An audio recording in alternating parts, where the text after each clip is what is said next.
नमस्कार। तर आता वाजले 10 वाजून 10 मिनिटं झालेली आहेत। तर आताच आत्यांना सोडून आले बस स्टॉपवर, त्यांना जायचं होतं प्रॅगधामला। आणि आता जस्ट फोन आलाय की आई पडली, आईला दवाखान्यात न्यायचे। आता 2 दिवसापूर्वी बाबा पडले होते, बाबांना दवाखान्यात घेऊन गेले। आता परत आई पडली, तिला दिसत नसल्यामुळे प्रॉब्लेम होतो थोडासा।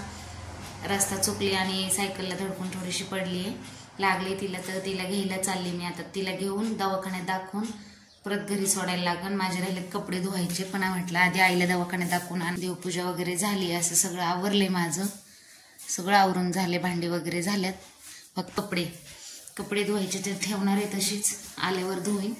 आधी आईला घेऊन येते, दवाखान्यात जाऊन येते। काय करता, बघणं भाग आहे ना, खूप धावपळ होती एवढ्यात, पण जायला लागेल आता। चला तर मग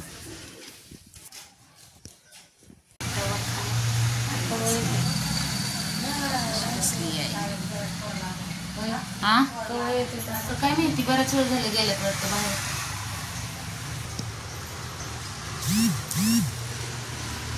कधी येतात काय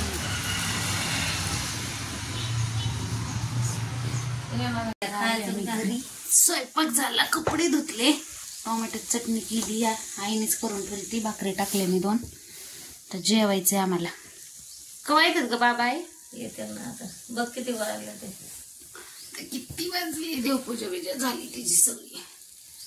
या जेवायला सगळेजण, जेवायला टोमॅटो चटणी, ठेचा, लोणचं, असं जेवतोय आई। बाबा यायला लागलेत अजून। जेवण आता बाबाचं आवरते, तर निघावं म्हटलं, आणले तिला दवाखान्यातून वगैरे। बघा पाठीमागचं कसं आहे, इकडं हरभरा लावलाय, इथं पालक आहे थोडासा, तिकडं गुरं असतात त्यांची। छान वाटतं इकडं, शांत वाटतं वातावरण एकदम। पण काय करता ते ना, किती शांत वाटलं तरी। आज करायचं हळदी कुंकू आपल्याला। झालं आता, स्वातीताईच झालं, अनिताताईचं झालं, आपल्याला करायचं हळदी कुंकू आज। तर लवकरच तयारीला लागावं लागल। इकडं मस्त पाणी तापवतात दोघाला। कपडे झालेत, भांडे आहेत थोडेसे, घासते म्हटलं तर नको म्हणते, भांडे राहू दे म्हणते।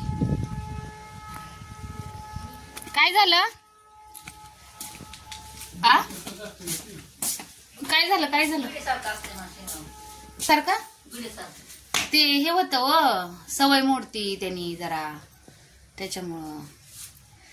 चला बाबा, जेवले ना पोटभर? ओके। आई जाऊ का ग? गोळ्या ही खा टायमिंगला। चालते। भांडी आता राहिलेत घासायचे तेवढे आता। चल जाऊ का? काढलीस का? काढली। चला बाबा, चलो चलो।